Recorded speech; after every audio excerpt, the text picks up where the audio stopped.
Hi everybody, well done to those of you who are joining the lessons. We're seeing some lovely work and having some lovely conversations during those.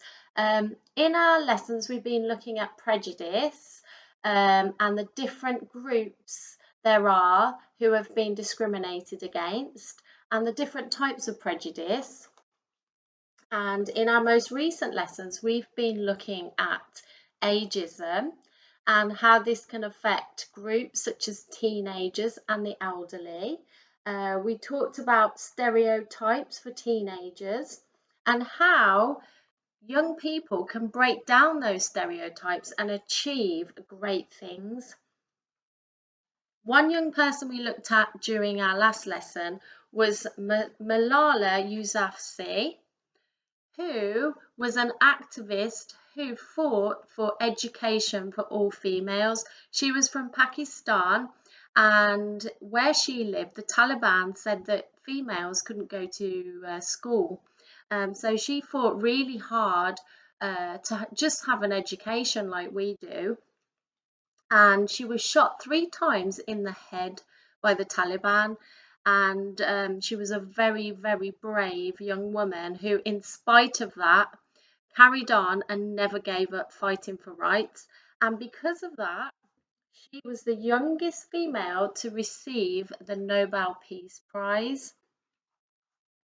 And let's have a look. There's another young person here who you may have seen in the news, Greta Thunberg, who is now a climate change activist. She's spoken in the news and addressed lots of politicians and done public speeches and written about it.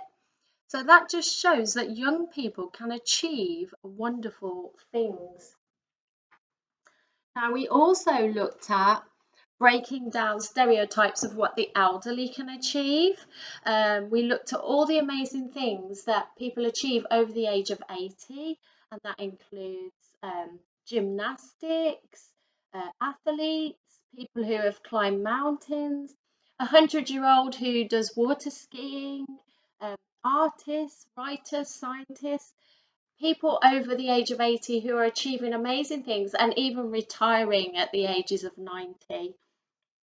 So, what I would like you to do is think about the elderly residents in the home near school and think about the fact that lots of them are quite isolated at the moment and they can't see their families. And I'd like you to draw a picture or a poster to cheer them up, basically. So you could put on there a picture of something that makes you happy and a message telling them to keep smiling, or I don't know, just something that helps you to stay bright and cheery in the mornings, because you're all quite good at managing your mental health, especially the ones that are up at 9 in the morning. Well done to you guys. So draw a picture or make a poster for the elderly residents. You can instead write a letter to the residents telling them about yourself, telling them what you do, what's important in your life, how you're managing to get through lockdown and any difficulties you're having, and just give them a snapshot of your life, which will be interesting to them and it will probably cheer them up. So there's that. Or you could Google in young activist and find out about other amazing things that young people are achieving in their teens, which will help to further break down the stereotypes that are out there about teenagers. You could look up about Greta, find out some more about Malala, or maybe some other people that we didn't discuss in the lessons. So you could either do that, and another task is maybe you could look at some more amazing things that people are achieving in their older years and feed that back to us. So, okay, just hope you're clear on those tasks. We're looking at prejudice, we're looking at breaking down stereotypes of the very young and the elderly. And your first task is to draw a picture to cheer up the residents at the local nursing home. Write a letter about yourself or research a young activist.